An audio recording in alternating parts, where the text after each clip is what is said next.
जोहार। आज हम लोग इस क्लास में वर्ग दशम राजनीति विज्ञान विषय के तीसरे पाठ लोकतंत्र और विविधता इसकी चर्चा करेंगे। इस पाठ के लिए हम लोग दो वीडियो की मदद लेंगे।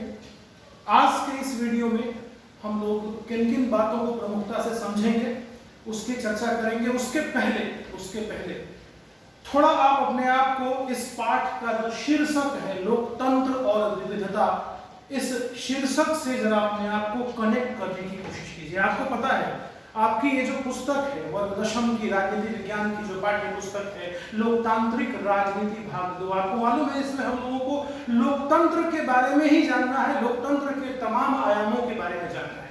उसी कड़ी में लोकतंत्र और विविधता, लोकतंत्र आप सब समझते हैं, विविधता अंग्रेजी में इसको डाइवर्सिटी कहते हैं, डेमोक्रेसी एंड डाइवर्सिटी, विविधता। हमको लगता है कि पिछले वीडियो में अगर आपने देखा होगा संघवाद पाठ जब हम लोग कर रहे थे वहां भी आपसे बात हुई थी। अगर हम अपने देश की बात करें, भारत की बात करें, तो भारत विविधताओं से भरा हुआ देश है। तमाम तरह की यहाँ विविधताएं हैं, चाहे वो भौगोलिक हो, चाहे वो धार्मिक हो, जातीय हो, भाषाई हो, सांस्कृतिक हो, तमाम तरह की विविधता होती है हर समाज में। सवाल ये उठता है कि लोकतंत्र कैसे उन विविधताओं को समाहित करता है, किस तरह से समाज के अंदर जो अलग अलग तरह की विविधताएं हैं वो विविधताएं किस तरह से लोकतंत्र को प्रभावित करती हैं और लोकतांत्रिक राजनीति किस तरह से उन विविधताओं को अभिव्यक्त करता है। इस पाठ में हम लोग मुख्य रूप से क्या सीखेंगे बच्चों, उसको हमने यहाँ बताने की कोशिश की है। सबसे पहले हम लोग ये सीखेंगे कि किस तरह लोकतंत्र सामाजिक विभिन्नताओं के बीच सामंजस्य बिठाकर उनका सर्वमान्य हल देने की कोशिश करता है। हम सबको पता है कि आज विश्व की लगभग 90% से ज्यादा विश्व में लोकतांत्रिक व्यवस्था है। तो कहीं ना कहीं लोकतांत्रिक व्यवस्था में लोगों का विश्वास है, कुछ न कुछ इसकी ऐसी अच्छाइयां हैं जो दूसरे शासन व्यवस्था में नहीं मिलती हैं।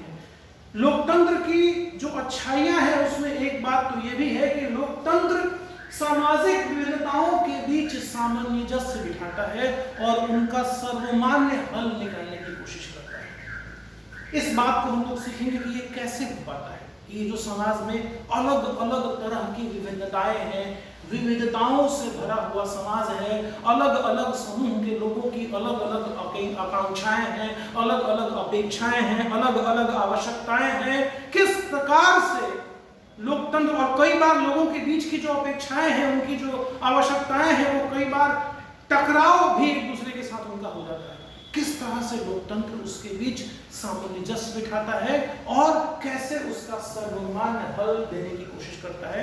इस पाठ को पढ़ के हम लोग इस बात पे अपने विचार थोड़ा स्पष्ट करेंगे। दूसरा, सामाजिक विभिन्नता कैसे अलग अलग रूप धारण करती है, ये भी हम लोग देखेंगे।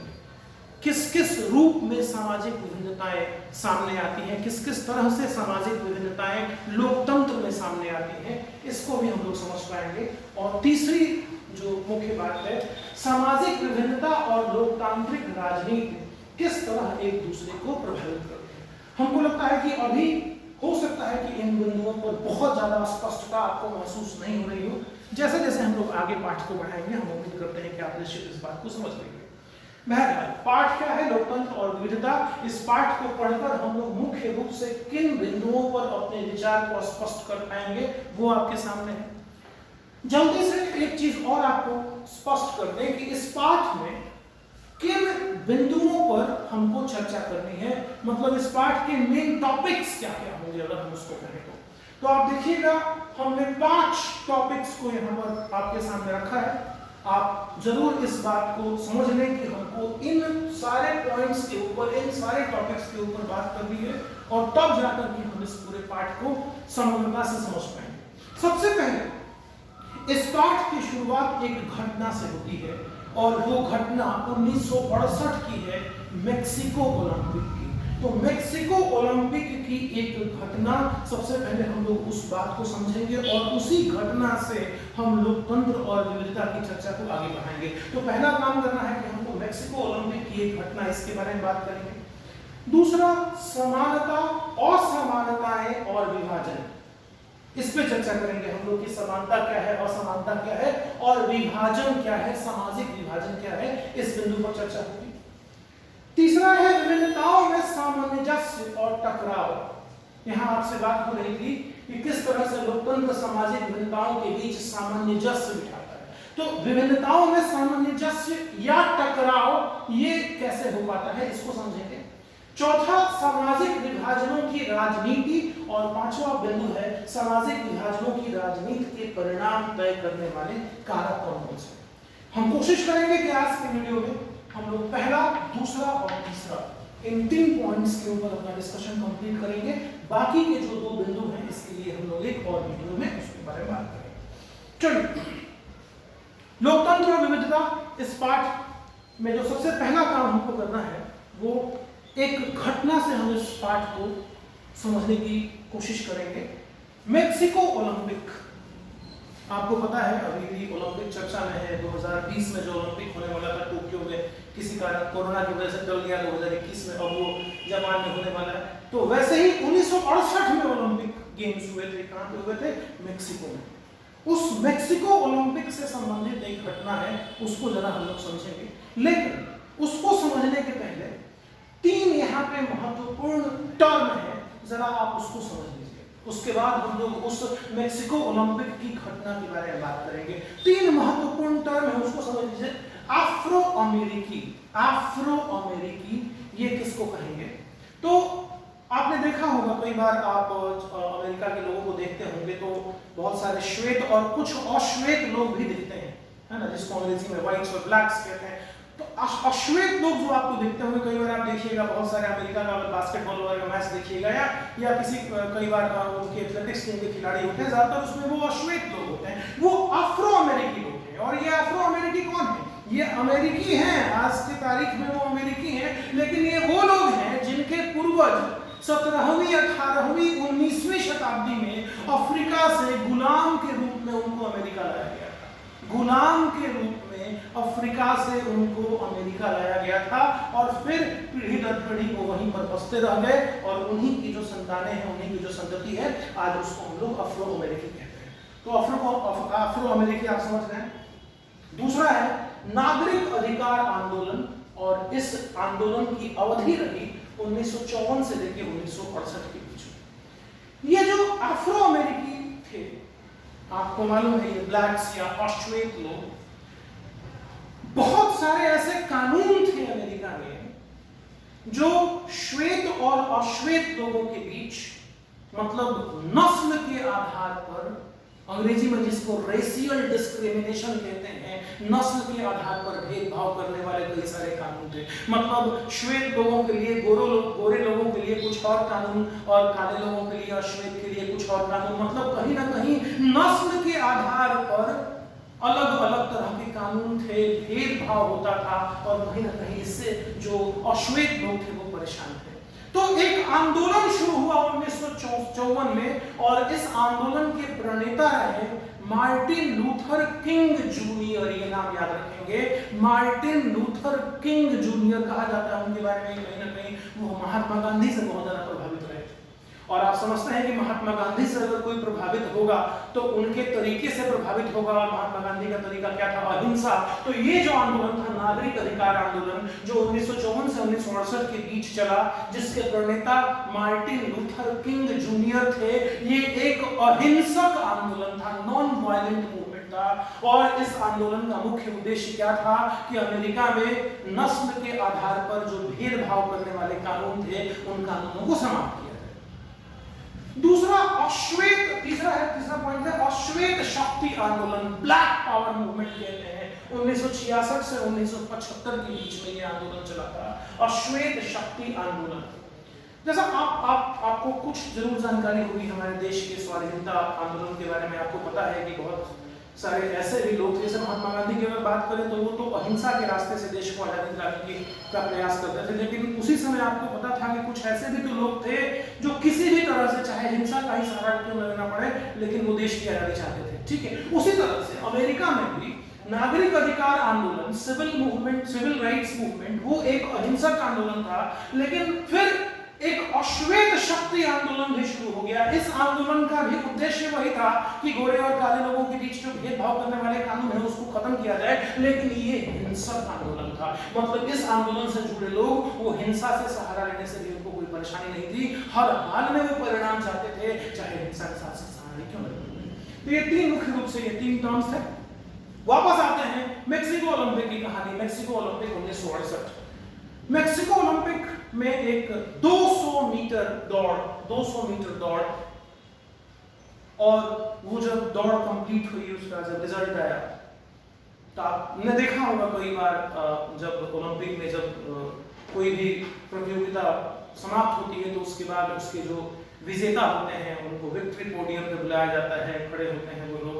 और सबसे अच्छी बात तो ये होती है कि जो गोल्ड मेडलिस्ट होते हैं, पहले स्थान पे जो होते हैं, आपको मालूम है कि उनके राष्ट्रगान की धुन बजाई जाती है, और हर खिलाड़ी का सपना होता है कि वो उस विक्ट्री पोडियम पे पहले स्थान पे जाए ताकि उसके देश के राष्ट्रगान की धुन बजे। कहीं ना कहीं सबको अच्छा लगता है। खैर 200 मीटर की दौड़ थी, और उस प्रतियोगिता में निश्चित है कि प्रथम, द्वितीय और तृतीय स्थान पे लोग आए होंगे। प्रथम, फर्स्ट गोल्ड मेडल और थर्ड ब्रॉन्ज मेडल, पहला और तृतीय स्थान, अभी द्वितीय की बात नहीं करते, ये दोनों अमेरिकी थे। टॉमी स्मिथ गोल्ड मेडल जिनको मिला, जॉन कार्लोस जिनको तीसरा स्थान मिला, ब्रॉन्ज मेडल मिला, ये दोनों ही अमेरिकी थे, और ये दोनों ही अफ्रो अमेरिकी थे। आप समझ सकते हैं ये अश्वेत थे। आप बात हो गई कि अफ्रो अमेरिकी ये वो लोग थे जिनके पूर्वज 17वीं, 18वीं, 19वीं शताब्दी में अफ्रीका से गुलामों के रूप में अमेरिका जिनको लाया गया था। टॉमी स्मिथ, जॉन कार्लोस, ये दोनों अमेरिकी थे, लेकिन ये दोनों अफ्रीकी अमेरिकी थे। दूसरे स्थान पे जो आया पीटर नॉर्मन, ये ऑस्ट्रेलिया का था, और ये श्वेत था, ये ऑस्ट्रेलिया का था। ये दोनों अमेरिका के थे, लेकिन ये दोनों अफ्रो अमेरिकी थे। जब मेडल सेरेमनी का समय आया, और आपको पता है वो मेडल सेरेमनी अभी आपको बता भी रहे थे कि वो जो गोल्ड मेडल जिसको मिलता है उसके राष्ट्रगान की धुन बजती है, तो तय बात है कि भैया इस ये गोल्ड मेडल की जो सेरेमनी होगी उसमें अमेरिका के राष्ट्रगान की धुन बजेगी, और आपको मालूम है कि दोनों अमेरिकी। जब मेडल लेने का समय आया तो जिस तरह से ये लोग विक्ट्री पोडियम पे खड़े हुए, आपको मालूम है कि जब राष्ट्रगान की धुन बजती है तो कहीं ना कहीं हमें एकदम सीधा खड़ा होना होता है राष्ट्रगान के सम्मान में। इनका पोजीशन कुछ और था। ये लोग सबसे पहले ये दोनों बिना जूते के आए विक्ट्री पोडियम पे। इन्होंने काले मोजे पहन रखे थे, हाथ में भी इनके काले दस्ताने थे, और जब राष्ट्रगान की धुन बज रही थी, अमेरिकी राष्ट्रगान की धुन बज रही थी, क्योंकि गोल्ड मेडल अमेरिका को मिला था, उस समय इस तरह का इन दोनों का पोज था, इस तरह का पोज था, सिर झुका हुआ, मुट्ठी बिछी हुई, नंगे पांव, जूता नहीं है। टॉमी स्मिथ के गले में एक काले रंग का मफलर था, और जॉन कार्लोस के गले में काले मनकों की माला थी। और आप समझ सकते हैं कि वो अब काले रंग का मफलर, काले मनकों की माला, किसी स्पोर्ट्समैन का इससे क्या संबंध? और राष्ट्रगान की धुन बज रही है, उस समय आपको इस तरह से सावधान मुद्रा में अपने देश के सम्मान के प्रति खड़े होने की बजाय इस तरह की मुद्रा में खड़े होना क्या लगता है, और मुट्ठी नीचे रखना, है ना? क्या हो रहा था, क्यों इस तरह से? और आप समझ रहे हैं कि ये कोई बहुत मतलब अंतरराष्ट्रीय स्तर के चैंपियन खिलाड़ी थे। ऐसा नहीं था कि इनको नियमों कानूनों की जानकारी नहीं होगी, किस तरह से व्यवहार करना है। कहा जाता है कि जो स्पोर्ट्स लोग होते हैं वो तो और अनुशासित होते हैं, ऐसा नहीं था कि इनको मालूम नहीं होगा किस तरह से खड़े होना है। ये तो हो गई इनकी बात। इनके साथ ये जो दूसरे स्थान पे जो पीटर नॉर्मन था, ऑस्ट्रेलिया का खिलाड़ी, और ये श्वेत, इसने भी मानवाधिकार का बैज लगा रखा था, एक बिल्ला पहन रखा था मानवाधिकार का। आप समझते हैं ह्यूमन राइट्स की सारे मानव एक हैं। संदेश ये है कि किसी मानव के साथ किसी तरह का भेदभाव नहीं होना चाहिए। ये जो मेडल सेरेमनी थी, ये अपने आप में एक सनसनीखेज घटना बन गई, एक अत्यंत सनसनीखेज घटना, क्योंकि इस तरह के पोस्चर से इन दोनों ने एक संदेश देने की कोशिश की। आप समझिएगा किस तरह से प्रतीकात्मक रूप से ये अपनी बातों को दुनिया के सामने रख रहे थे। आपको मालूम है 1968 का ओलंपिक है और यही वो समय है जब नागरिक अधिकार आंदोलन और अश्वेत आंदोलन दोनों अमेरिका में जोरों पर है। कहीं ना कहीं ये नागरिक अधिकार आंदोलन और अश्वेत शक्ति आंदोलन का संदेश ओलंपिक के मंच से, जिसमें पूरी दुनिया शामिल होती है, उस मंच से पूरी दुनिया को एक संदेश दे रहे थे। इस तरह का पोस्टर ये दिखाने की कोशिश कि हम असहाय हैं, अमेरिका में जो काले लोग हैं, जो अश्वेत लोग हैं, उनको बराबरी का अधिकार नहीं है। खाली पैर बिना जूते के आना इस बात का प्रतीक कि किस तरह से जो अमेरिका के जो अश्वेत लोग हैं, इतनी गरीबी है उनके बीच। वो अश्वेत ऐसा ये गरीब नहीं थे, ये तो अंतरराष्ट्रीय स्तर के खिलाड़ी थे, लेकिन इनके समूह के जो लोग थे उनकी गरीबी को दिखाने के लिए ये खाली पैर आए थे और इस तरह से मुट्ठी भींचकर उन्होंने कहीं अश्वेत शक्ति आंदोलन को प्रतीकात्मक रूप से प्रदर्शित किया। और टॉमी स्मिथ ने वो काले रंग का मफलर पहनकर अश्वेत लोगों के आत्म गौरव का प्रतीक दिखाया और जॉन कार्लोस ने काले मोतियों की माला पहनकर जो अश्वेत लोग मारे गए थे अमेरिका में, भेदभाव का शिकार हुए थे, उनकी याद में उस माला को। और पीटर नॉर्मन जो ऑस्ट्रेलिया का है, जो श्वेत है, जिसको किसी तरह से अमेरिका के अश्वेत लोगों के साथ हो रहे भेदभाव से कहीं कोई मतलब नहीं था, वो भी कहीं ना कहीं इनके संदेश में शामिल था। उसमें भी मानवाधिकार का बिल्ला लगा था, कहीं ना कहीं वो भी इनको साथ देता हुआ दिख रहा है। आप समझ रहे हैं कि इस भाव भंगिमा से ये टॉमी स्मिथ हो, जॉन कार्लोस हो, पीटर नॉर्मन हो, कुछ कहा नहीं, हम एक शब्द नहीं कहा, लेकिन आप समझ सकते हैं कि ओलंपिक जैसे मंच से, इस तरह की भाव भंगिमा से बिना कुछ कहे इन्होंने कुछ नहीं छोड़ा। पूरी दुनिया के सामने अमेरिका में अश्वेत लोगों के साथ जो भेदभाव हो रहा था उसको एक्सपोज कर दिया, उन्होंने उस संदेश दे दिया। आप सबको पता है कि ओलंपिक वो खेलों के स्पिरिट के लिए जाना जाता है। ओलंपिक समिति ने इन खिलाड़ियों को ओलंपिक स्पिरिट के उल्लंघन करने का दोषी पाया, क्योंकि ओलंपिक में ये एक राजनीतिक संदेश दे रहे थे और इसमें इनके मेडल छीन लिए गए। पीटर नॉर्मन ऑस्ट्रेलिया का खिलाड़ी जिसने मानवाधिकार का बिल्ला पहना था, ऑस्ट्रेलिया की में अगले बार जो ओलंपिक के लिए टीम चुनी गई, इसमें से इनको हटा दिया गया। ऐसा नहीं है कि इनको ये नहीं मालूम होगा कि हमारे इस तरह की हरकत का क्या परिणाम होगा, लेकिन वो तो संदेश देना चाहते थे कि भले ही हमारा मेडल छिन जाए हमसे, लेकिन हम नागरिक अधिकार आंदोलन और अश्वेत शक्ति आंदोलन का संदेश ओलंपिक के माध्यम से पूरी दुनिया को दे सके और उसमें वो सफल हो। और आप जानेंगे किस तरह से स्थितियां बदली अमेरिका में और 1975 के बाद वो तमाम कानून जो भेदभाव किया करते थे अश्वेतों के साथ, वो बदले गए और आज अमेरिका एक इस तरह का समाज है जिसमें बहुत हद तक वो सब बातें खत्म हो गई। और यही टॉमी स्मिथ और जॉन कार्लोस अमेरिका लौटने पर वहां के लोगों ने इनकी बहुत बुराई की थी। 2006 में सैनहॉज विश्वविद्यालय जहां से ये लोग पढ़े थे, उस विश्वविद्यालय ने उनको दोबारा सम्मान दिया और उनके सम्मान में उन्होंने उसकी मूर्ति लगाई। पीटर नॉर्मन की जब मृत्यु हुई, कभी ये दोनों ऑस्ट्रेलिया जाकर के उसके अंतिम यात्रा में शामिल हुए, क्योंकि कभी इनकी यात्रा में, इनके संदेश देने वाले उद्देश्य में ये भी शामिल था। ये मेक्सिको ओलंपिक की एक घटना, और इसी घटना से हम लोकतंत्र और विविधता इस पाठ में किन बिंदुओं पर हमको मुख्य रूप से फोकस रखना है, उसकी चर्चा यहां से हम लोग शुरू करेंगे। सीधे बढ़ते हैं हम लोग अगले टॉपिक की ओर। हम उम्मीद करते हैं कि इससे संबंधित जितनी बातें मुझे क्लियर हो गई होंगी। समानता, असमानता और विभाजन। समानता, असमानता और विभाजन। ये समानता और असमानता ये बहुत स्वाभाविक बातें हैं, नेचुरल सी बातें हैं। आप देखिए ना, टॉमी स्मिथ हो, जॉन कार्लोस हो, पीटर नॉर्मन हो, है ना। अगर हम बात करें तो बहुत सारी समानताएं भी हैं, बहुत सारी असमानताएं भी हैं। जैसे ये ऑस्ट्रेलियाई था, ये अमेरिकी, असमानता। ये श्वेत, ये दोनों अश्वेत, असमानता। लेकिन तीनों खिलाड़ी थे, ये समानता है। तीनों मानवाधिकार के लिए भेदभाव के खिलाफ संघर्ष करने का तीनों का इरादा था, ये समानता है। आप जितने लोग, हम लोग इस वीडियो को देख रहे हैं, पढ़ रहे हैं, आप सबको पता है कि आप सब में समानता है, आप सब क्लास 10 में पढ़ते हैं। लेकिन असमानता भी होगी, कोई अलग जाति का होगा, कोई अलग धर्म का होगा, कोई अलग समुदाय का होगा, कोई अलग तरह के सांस्कृतिक परिवेश से आता होगा। तो समानता और असमानता ये बहुत सामान्य और स्वाभाविक बात है।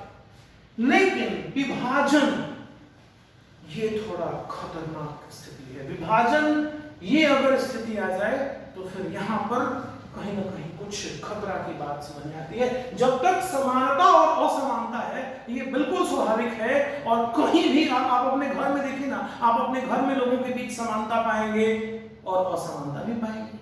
ये बिल्कुल सामान्य है। आप अपने क्लास में चले जाइए, अपने शाम को जिन मित्रों के साथ आप खेलते हैं उनको देख लीजिए, आप अपने रिश्तेदारों को देख लीजिए, हर जगह आप समानता और असमानता पाएंगे। लेकिन तो वहां पे कोई परेशानी नहीं है। समानता और असमानता ये बहुत ही ये स्वाभाविक बात है। थोड़ा जो खतरनाक बात है वो है विभाजन, सामाजिक विभाजन। ध्यान दीजिएगा, ये जो विभिन्नताएं हम देखते हैं, जो तमाम तरह के आप कहीं भी देखेंगे, हर जगह आपको कहीं ना कहीं विभिन्नताएं दिखेंगी। आपको मालूम है कि मतलब कोई भी दो लोग एक जैसे नहीं है, बिल्कुल उनमें विभिन्नताएं होती भी हैं, ठीक है ना। ये सामाजिक विभिन्नताएं दो तरह की होती हैं, एक जन्म पर आधारित, पसंद पर आधारित। दूसरी जन्म पर आधारित, हम मेल हैं, फीमेल हैं, गोरे हैं, काले हैं, इस जाति में हमारा जन्म हुआ, उस जाति में जन्म हुआ, इस देश में हुआ, उस देश, ये सब क्या है, इस पे हमारा कोई बस नहीं चलता, ये जन्म पर आधारित है। लेकिन कुछ ऐसी विभिन्नताएं होती हैं जो पसंद पर आधारित होती हैं। अभी आप क्लास 10 में पढ़ते हैं, अगले साल आप में से कुछ लोग साइंस पढ़ेगा, कुछ लोग कॉमर्स पढ़ेगा, कुछ लोग आर्ट्स पढ़ेगा, कुछ लोग पॉलिटेक्निक लेगा, कुछ तो वो क्या हो गया, वो जो विभिन्नता हो गया, चाहे तुम तो साइंस के स्टूडेंट हो, तुम तो कॉमर्स के स्टूडेंट हो, वो पसंद पर आधारित, भोजन पर आधारित नहीं।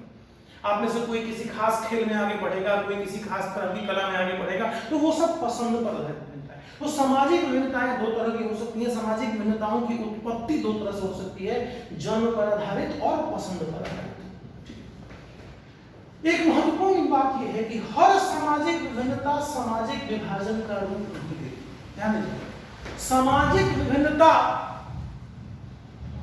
ये सामाजिक विभाजन का रूप लेती है, लेकिन हर सामाजिक विभिन्नता सामाजिक विभाजन का रूप नहीं लेती। आपको तो विभिन्नता यहां भी दिखे, ये श्वेत, ये अश्वेत, यहां भी तो विभिन्नता थी, लेकिन क्या यहाँ पे इनके बीच कोई विभाजन था? नहीं, उल्टा ये तो और एक थे। कहीं ना कहीं एक ही संदेश के पीछे ये लोग लगे हुए थे, मानवाधिकार, मानवाधिकार। तो विभिन्नता होने के बावजूद इनके बीच कोई विभाजन नहीं। तो जरूरी नहीं है कि हर सामाजिक विभिन्नता सामाजिक विभाजन का रूप ले। हमने क्या कहा था कि असमानता, असमानता, विभिन्नता ये स्वाभाविक चीजें हैं, इसमें कोई खतरा नहीं है। खतरा कहाँ है? विभाजन। सामाजिक विभिन्नता ये जन्म के आधार पर भी हो सकती है, पसंद के आधार पर भी हो सकती है। विभिन्नताएं आपको हर जगह दिखेंगी, पुरुष है, महिला है, ये धर्म है, वो धर्म है, गोरा है, काला है, लंबा है, छोटा है, कोई साइंस पढ़ रहा है, कोई बिजनेस पढ़ रहा है, कोई यहाँ काम कर रहा है। विभिन्नता आपको हर जगह मिलेगी, सामाजिक विभिन्नताएं हर जगह दिखेंगी, लेकिन हर सामाजिक विभिन्नता सामाजिक विभाजन का रूप नहीं लेती।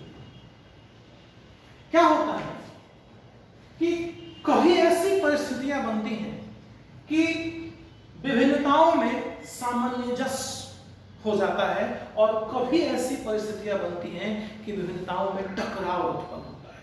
और जब विभिन्नताओं में टकराव उत्पन्न होगा तो फिर वहां सामाजिक विभाजन की स्थिति बनेगी। अगले टॉपिक में हम लोग देखेंगे विभिन्नताओं में सामंजस्य और टकराव। सबसे पहले हम लोग ये जानें कि ये जो विभिन्नताएं हैं, ये जो डिफरेंसेस हैं, सोशल डिफरेंसेस, दो तरह की जरा समझिएगा, एक गुथी हुई और एक बिखरी हुई, ओवरलैपिंग और क्रॉस कटिंग। ओवरलैप आप समझते हैं, एक के ऊपर एक, और क्रॉस कट समझते हैं। ठीक है, ध्यान दीजिएगा, दो तरह की सामाजिक विभिन्नताएं। ठीक है, ये तो हो गया सामाजिक विभिन्नताओं की दो तरह से उत्पत्ति होती है, और यहाँ पे सामाजिक विभिन्नताएं दो तरह की होती हैं, गुथी हुई जिसको ओवरलैपिंग कहेंगे, और बिखरी हुई जिसको क्रॉस कटिंग कहेंगे। गुथी हुई मतलब एक के ऊपर एक के ऊपर एक, ठीक। अगर ओवरलैपिंग है, गुथी हुई सामाजिक भिन्नताएं हैं, तो वहां टकराव उत्पन्न होगा और वहां सामाजिक विभाजन होगा। और अगर सामाजिक विभिन्नताएं एक दूसरे को क्रॉस कट कर दे रही हैं, अगर वो बिखरी हुई हैं, तो फिर वहां कोई टकराव नहीं होगा, वहां पूरी तरह से सामंजस्य स्थापित हो जाएगा और किसी तरह से कोई सामाजिक विभाजन की बात नहीं होगी। इसी को समझने के लिए हम लोग दो उदाहरण लेंगे, एक उत्तरी आयरलैंड का उदाहरण और एक नीदरलैंड का उदाहरण। ध्यान दीजिएगा, दो तरह की सामाजिक विभिन्नताएं, गुथी हुई और बिखरी हुई, ओवरलैपिंग और क्रॉस कटिंग।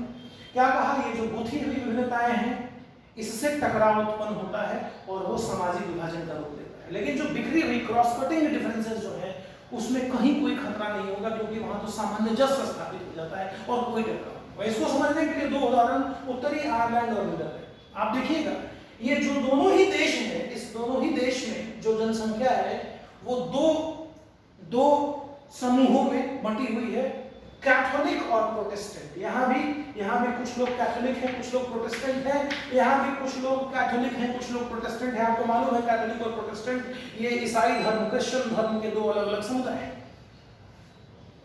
लेकिन अगर उत्तरी आयरलैंड की बात करें तो वहां ध्यान दीजिएगा, सामाजिक विभिन्नता पहली कैथोलिक प्रोटेस्टेंट, और ये देखिएगा कि जो कैथोलिक लोग हैं उत्तरी आयरलैंड के वो गरीब हैं ज्यादातर, और जो प्रोटेस्टेंट लोग हैं वो अमीर हैं। ध्यान दीजिएगा, गरीब होना अमीर होना ये भी एक विभिन्नता है, और कैथोलिक होना प्रोटेस्टेंट होना ये भी एक विभिन्नता है। लेकिन उत्तरी आयरलैंड में क्या होगा कि कैथोलिक होना और गरीब होना ये एक दूसरे के साथ ओवरलैप करेंगे, और प्रोटेस्टेंट होना और अमीर होना ये दोनों भी एक दूसरे के साथ ओवरलैप करेंगे।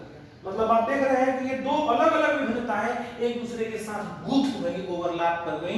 तो उस स्थिति में उत्तरी आयरलैंड में कैथोलिक और प्रोटेस्टेंट ये सिर्फ विभिन्नता नहीं हो गया, ये विभाजन हो गया, और यहाँ इनके बीच जबरदस्त टकराव, संघर्ष और हिंसा की स्थिति उत्पन्न हो गई, क्योंकि यहाँ पे विभिन्नताएं एक दूसरे के साथ गुथ गई, ओवरलैप कर गई।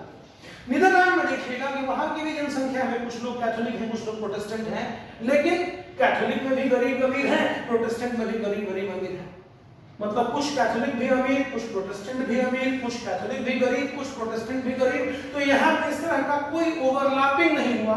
उल्टा अब कैथोलिक लोगों के जो अमीर होंगे, प्रोटेस्टेंट लोगों के जो अमीर होंगे, कहीं ना कहीं वो समानता का अनुभव करेंगे। इन दोनों समूहों के जो गरीब लोग होंगे वो समानता का अनुभव करेंगे। तो कहीं ना कहीं उनकी विविधताएं वो एक दूसरे को क्रॉस कट कर गई, और यहाँ पे किसी तरह का कोई टकराव उत्पन्न नहीं हुआ।